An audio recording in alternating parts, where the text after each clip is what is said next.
Meštrović with another Mi'kmaq special report. For 1,000 years, from roughly 500 AD to 1500 AD, the civilized world was controlled by Rome, but not military Rome, religious Rome. The Roman Empire had mutated from a military power into a religious one, co-opting the beliefs of Christianity and mixing them with ancient Egyptian, Greco, and Babylonian paganism. Christian doctrine that came directly from Jesus Christ and was transcribed in the Bible stated that each individual had the liberty and independence to govern their own salvation by cultivating a personal relationship with Jesus Christ.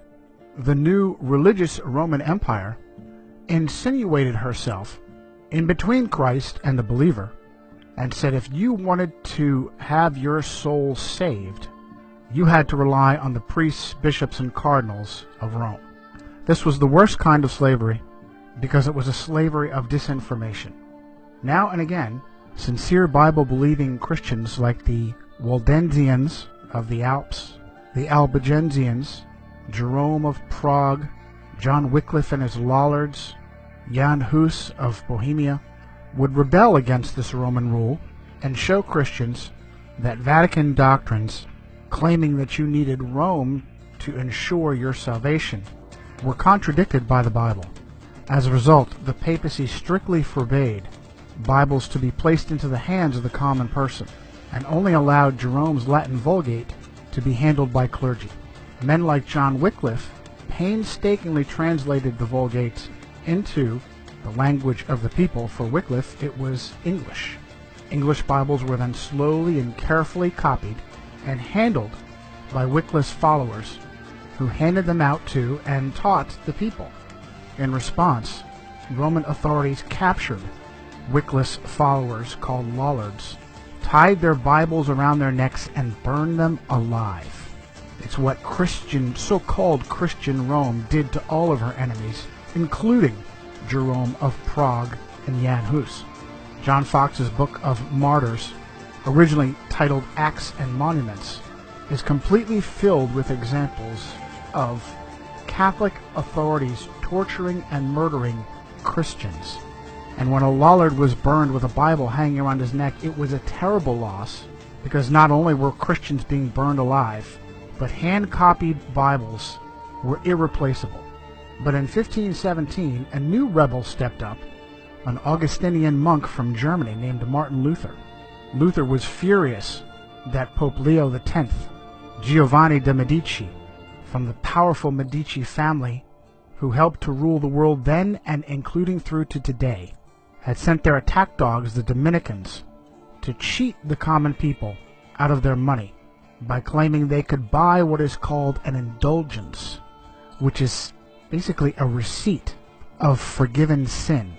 By paying money to indulgence peddlers like Johann Tetzel, poor Christians believed that they had some of their sins forgiven. Worse, they were told that dead loved ones were in purgatory, and they could give money to these indulgence peddlers, and the Pope would then release their dead loved ones. Luther wrote 95 short paragraphs or theses, and on November 1st of 1517, All Saints' Day, posted them to the doors of All Saints Cathedral in Wittenberg. But what was different about Martin Luther's protest and the protests of previous Christians was the movable type printing press of Johannes Gutenberg.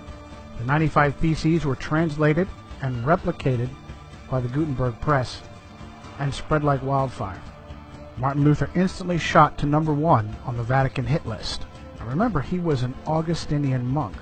But that didn't matter. He was waking people up and freeing them from their Roman chains, and for that he needed to be stopped.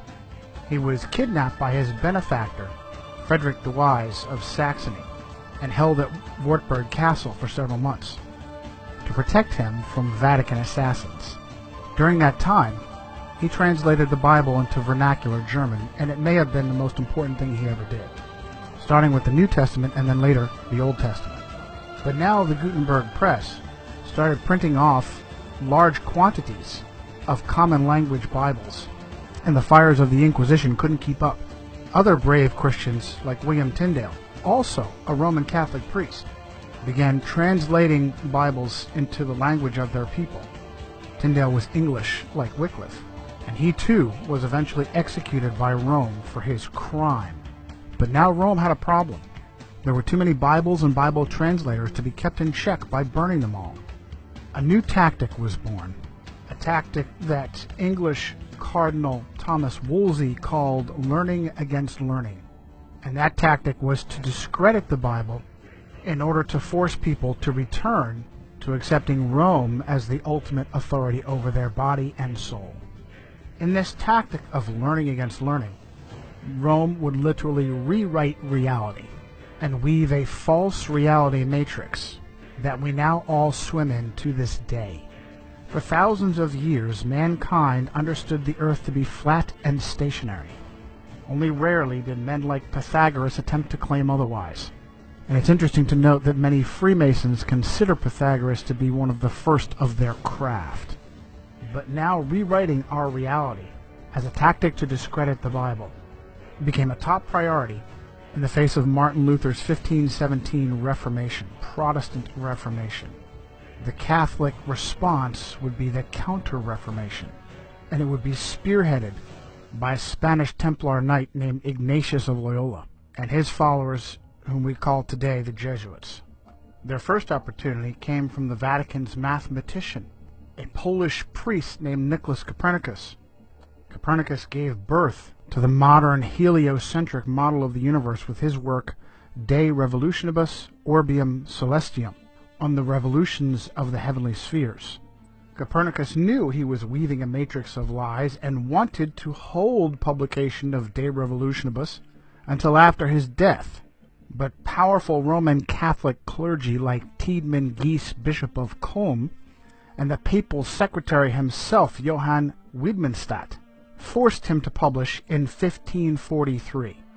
The facts that Catholic clergy forced Copernicus to publish, or that Copernicus was the Vatican mathematician, or that he received his doctorate in canon law from Bologna University. Canon law are the precepts by which Rome governs nations. Adam Weishaupt was a doctor in canon law. Or that he was a Roman Catholic priest. These have all been swept under the carpet. But Copernicus never married, and even the Catholic Encyclopedia had to note that in 1537 King Sigismund of Poland put Copernicus's name on the list of 4 candidates for the vacant episcopal seat of Ermland, which makes it probable that at least in later life he had entered the priesthood. Also swept under the carpet has been the timing of the publication of De Revolutionibus, right on the heels of Martin Luther's Protestant Reformation. And if that's not clear enough for you, how about this? A Vatican agent named Georg Joachim Redicus, who was originally born Georg de Porus, had insinuated himself into the Luther Reformation and was in Wittenberg when he left to become a close student of Copernicus. Sources like Wikipedia claim that Redicus was sent from reformer Philip Melanchthon, a dear friend of Martin Luther, but it is absolutely Roman Catholic disinformation. In the Table Talk of Martin Luther, the great reformer is quoted as having said, "There is talk of a new astrologer who wants to prove that the earth moves and goes round instead of the sky, the sun, the moon, just as if somebody were moving in a carriage or a ship might hold that he was sitting still and at rest while the earth and the trees walked and moved. But that is how things are nowadays. When a man wishes to be clever, He must needs invent something special, and the way he does it must needs be the best. The fool wants to turn the whole art of astronomy upside down. However, as Holy Scripture tells us, so did Joshua bid the sun to stand still, and not the earth. In his lectures on the book of Genesis, Luther said, "We Christians must be different from the philosophers in the way we think about the causes of these things. And if some are beyond our comprehension, like those before us concerning the waters above the heavens, we must believe them and admit our lack of knowledge rather than either wickedly deny them or presumptuously interpret them in conformity with our own understanding." The great reformer Jean Calvin, also known as John Calvin, called Copernicus a dreamer who has a spirit of bitterness and contradiction, reprove everything and prevent the order of nature. "We will see some who are so deranged," Calvin said, "not only in religion, but who in all things reveal their monstrous nature, that they will say that the sun does not move, and that it is the earth which shifts and turns. When we see such minds, we must indeed confess that the devil possesses them, and that God sets them before us as mirrors in order to keep us in his fear. So it is with all who argue out of pure malice, and that happily make a show of their imprudence. When they are told this is hot, they will reply, no, it is plainly cold. When they are shown an object is black, they will say, no, it is white, and vice versa. Just like the man who said that the snow is black, for although it is perceived and known all to be white, yet he clearly wished to contradict the fact. And so it is that they are madmen who try to change the natural order, and even to dazzle eyes and benumb the senses. Do you think Calvin knew how the Freemasons were used by the Jesuits? When they are shown an object as black, they will say it is white. We're talking about our government here. No, we're talking about a crime, Bill, pure and simple. Y'all gotta start thinking on a different level, like the CIA does. Now we're through the looking glass here, people. White is black, and black is white. Very quickly, Rome jumped upon this new model of the universe, and Jesuits like Christopher Clavius used Copernicus and his work to fabricate the Gregorian calendar, the calendar we all use. Rightly did the prophet Daniel say in chapter 7, verse 23, that during his vision a being standing near him said, "The fourth beast shall be a fourth kingdom on the earth, which shall be different from all other kingdoms, and shall devour the whole earth, trample it, and break it into pieces. The 10 horns are 10 kings who shall rise from this kingdom, and another shall rise after them. He shall be different from the first ones, and shall subdue 3 kings. He shall speak pompous words against the Most High, shall persecute the saints of the Most High, and intend to change times and laws. And the saints shall be given into his hand for a time." Very quickly did Rome and papal agents like the Jesuits begin to push this new cosmology. She took over astronomy and either pushed out or killed off anyone who contradicted the idea that the Earth was a globe spinning in space and revolving around the sun. Even those that met her halfway didn't keep her happy, and she dealt with them as well. Teague Ottenson Brahe, whose nickname was Tycho, accepted the idea that the Earth was a globe spinning in space, but still believed that his own observations and data proved that the Earth was the center of the solar system and not the sun. This is known as geocentrism. Tycho wanted to follow in the steps of Martin Luther and studied at the University of Wittenberg, but was forced out by the plague. Brahe's life appeared to be frequently in danger, and in 1566 he lost a large portion of his nose in a duel. He was 20 years old at the time. He later died under mysterious circumstances at the very young age of 54. One of those who claimed it was simply an illness, a bladder infection contracted during a banquet in Prague, was his understudy Johannes Kepler. Kepler was a German astronomer and supposedly a Lutheran, yet he had an intimate relationship with Jesuits. In 1597, Archduke Franz Ferdinand II of Austria banished all Protestants, good Roman Catholic that he was, and Kepler fled to Hungary. But the Jesuits intervened and convinced Ferdinand to allow him to return. Kepler grew up with a Jesuit uncle under the same roof of their house in Wilderstadt. Uncle Sidaldus was a Jesuit astrologer who also kept a wife. Upon the unexpected death of Tycho Brahe, Holy Roman Emperor Rudolf II immediately promoted Kepler to replace him as imperial mathematician, and Kepler very quickly went to work, rewriting all of Brahe's observations to be interpreted as heliocentric and not geocentric. In a paper titled Kepler's Relation to the Jesuits, Dr. Jörg Schuppner at the University of Leipzig noted that it is well known that the order of the Jesuits was the most important and the most active Catholic order in the field of science during the 17th and 18th centuries. One field of particularly intensive successful study carried out by the Jesuits was astronomy. Many of their names are associated with the important discoveries in the history of astronomy, such as the discovery and mapping of moon craters. It is nearly impossible to list all the names of those who made serious contributions as astronomers or mathematicians. One aspect of the considerable role the Jesuits played in the history of astronomy was their support of Johannes Kepler. Some of them stood in extensive correspondence with Kepler. Now, it was obvious to protesters like Luther and Calvin that something fishy was going on in Rome, and the papacy needed plausible deniability while she rewrote our reality. That propaganda was presented by Italian astronomer and mathematician Galileo Galilei, and it's absolutely fascinating what user-edited Wikipedia says. In the entry for Galileo Galilei, under the subtitle Galileo, Kepler, and Theories of Tides, Cardinal Bellarmine had written in 1615 that the Copernican system could not be defended without, quote, a true physical demonstration that the sun does not circle the earth, but the earth circles the sun. Galileo considered his theory of the tides to provide that required proof of the motion of the earth. Now, there's no link on the name Cardinal Bellarmine, which is unusual for Wikipedia. Maybe that's because Cardinal Bellarmine was Robert Bellarmine of the Society of Jesus, one of the most powerful Jesuits of his time, who was canonized as saint in 1930 and named a doctor of the church. What's more, it is ludicrous to imagine that the Earth's supposed large mass doesn't pull the moon and crash into it, and instead the magical force of gravity holds it stationary. Even more ridiculous is the idea that the moon affects tides by pulling on the water. Again, the magical, mystical force of gravity is blamed.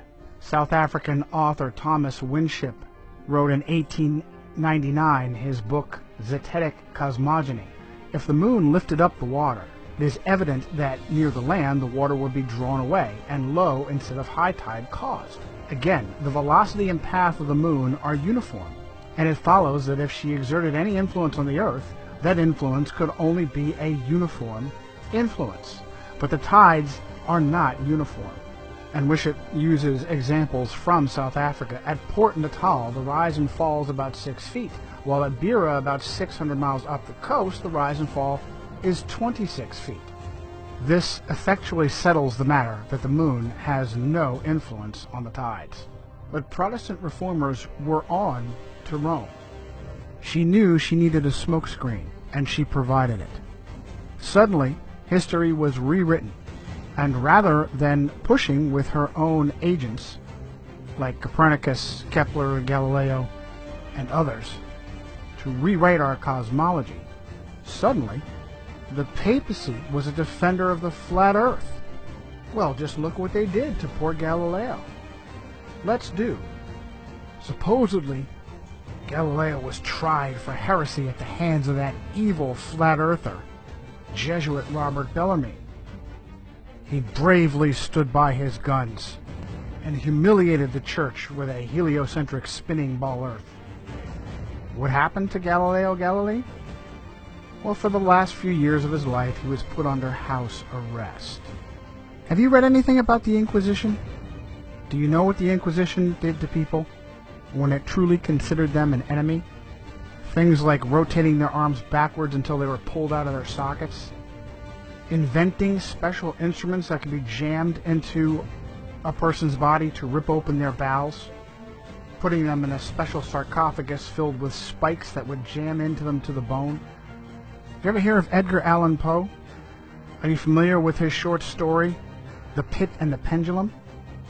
About a swinging, razor-sharp pendulum that lowered across a victim and would take hours to slowly saw that victim in half. Did you know it was based upon the Inquisition? A little-known secret is that the Jesuits now own astronomy. When their missionaries went across the world, across our flat earth, the first thing they did was insinuate themselves in royal courts to become the official astronomer of that kingdom. China is a great example. One of the first Jesuits in China was Matteo Ricci.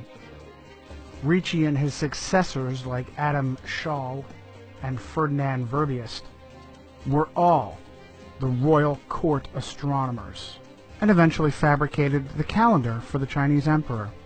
Today, the Jesuits even have their own observatories, both in Italy and in America. They use their puppets in American government to steal Apache holy ground on Mount Graham in Arizona. Are they reaching out extraterrestrially or interdimensionally?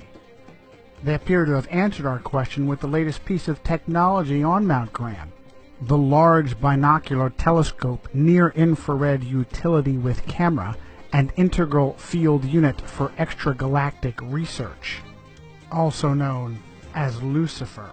And it's not surprising given the success the Jesuits have had in rewriting our reality. Now, we're supposed to believe that Rome was against the spinning ball Earth heliocentric cosmic accident cosmology of our modern understanding.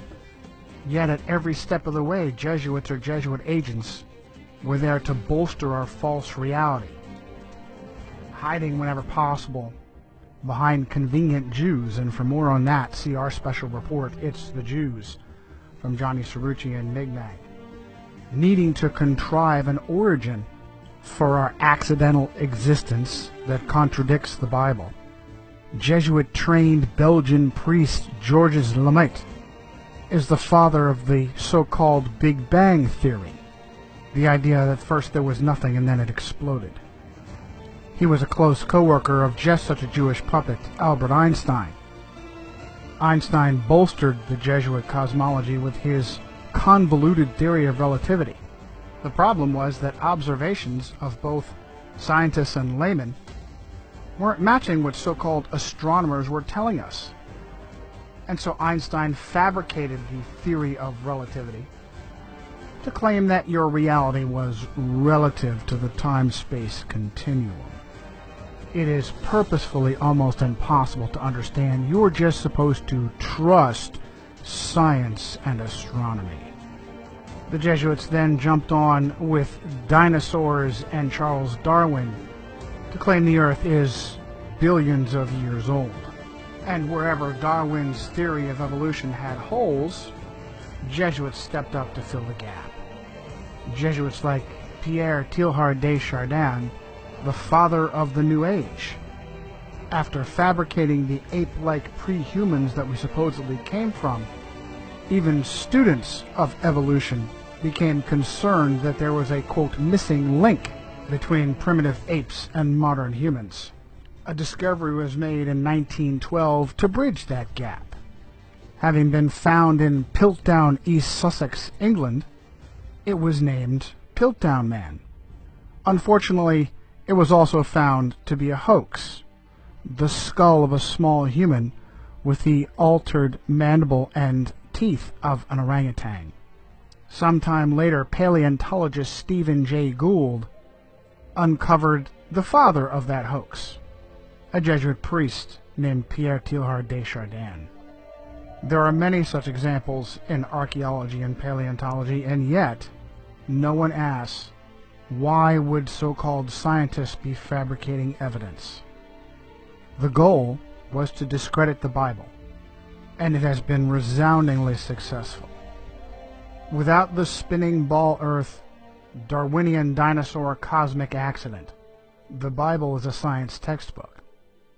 With it, critics laugh and question the Bible, and instead look to human authorities to save their souls, such as the Vicar of Christ himself, who is for the first time in Roman Catholic history a Jesuit priest.